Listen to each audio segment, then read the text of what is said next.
Double देना पवनी 3 साल में इतना कर्जा बढ़ा के गइल। आइल ही तई में ऊ 4 दिन खातिर बाकी हल्का मचा के गइल।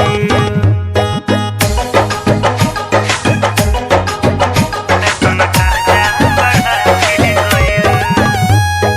Music by Jacob Deva.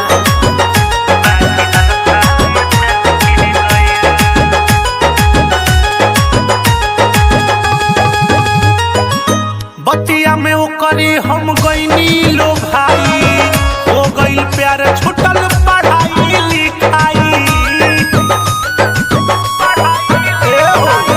बतिया में ओकरे हम गईनी लो भाई, हो गईल प्यार छुटल पढ़ाई लिखाई।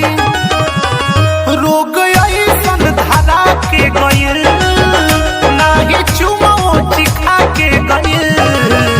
आजुल देना पवनी 3 साल में इतना कर्जा बढ़ा के गइल।